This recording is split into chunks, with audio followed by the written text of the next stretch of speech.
Hi, I'm Stephanie Strange. Want to hear something scary? Sprinkles, the killer clown. I had never planned to move back to Kentucky, but after my mom passed away, I took my son Tyler through the Appalachian Mountains and headed back to my childhood home. Lots of things creep me out about Kentucky, especially the legend of Sprinkles, the killer clown.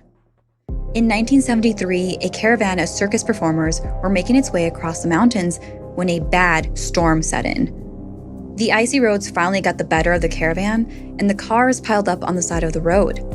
Many died at the scene, and one of those vehicles, carrying 5 clowns, wasn't discovered for days.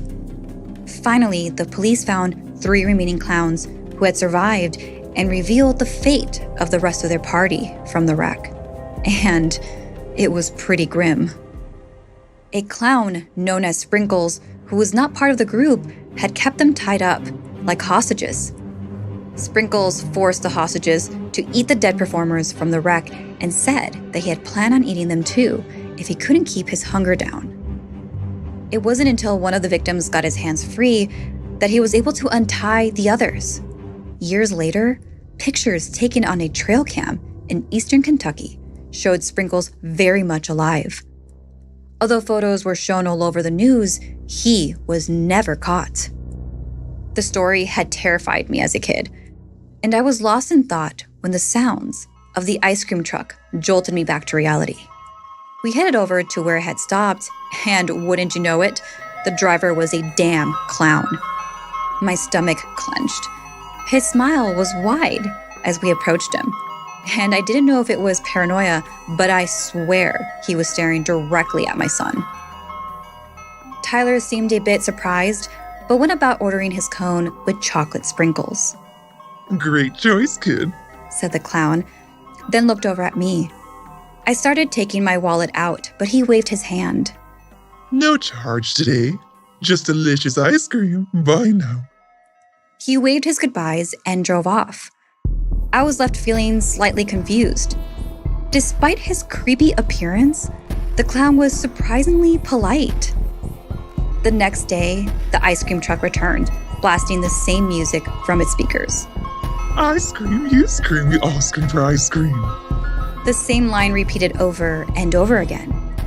I still didn't really like the idea of Tyler heading out by the truck alone, so I walked out with him. The clown waved at us, as he had done so on the previous day, and handed Tyler a chocolate cone with sprinkles. This time, he looked over at me and said $3.50. I laughed at first, since yesterday he said it was free. But then he told me that was only for new customers. Damn it, I thought to myself.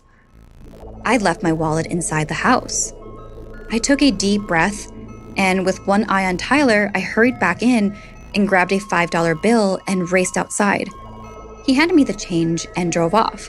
See you tomorrow, kid, he called out. The next day, at the same time, I heard the familiar song.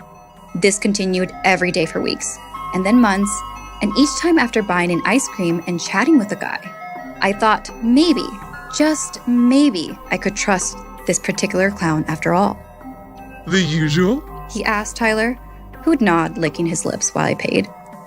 Then he'd drive off with his music blaring. On the last day of Tyler's summer break from school, I was watching TV when I heard the familiar song.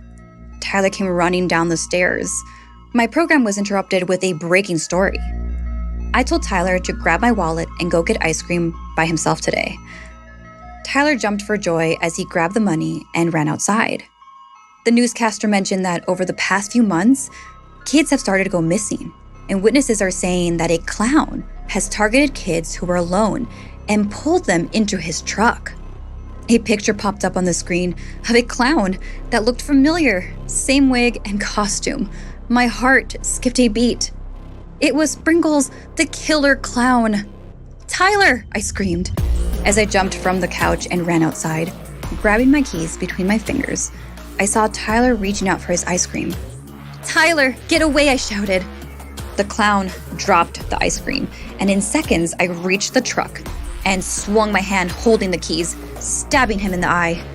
He fell to the ground screaming, blood pouring down his face. I knew he was a child killer and a cannibal. I was glad I had stopped him.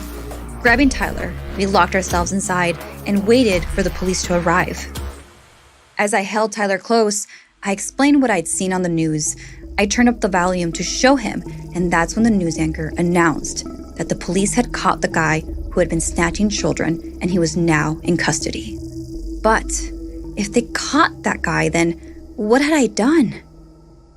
Tyler looked at me with real fear in his eyes, only this time the fear was directed at me. I had just attacked an innocent man because of a costume he was wearing, because of a conditioning I'd been exposed to that all clowns were dangerous. As these sirens approached our house, I couldn't help but wonder, if the real Sprinkles had been caught, was I now the monster?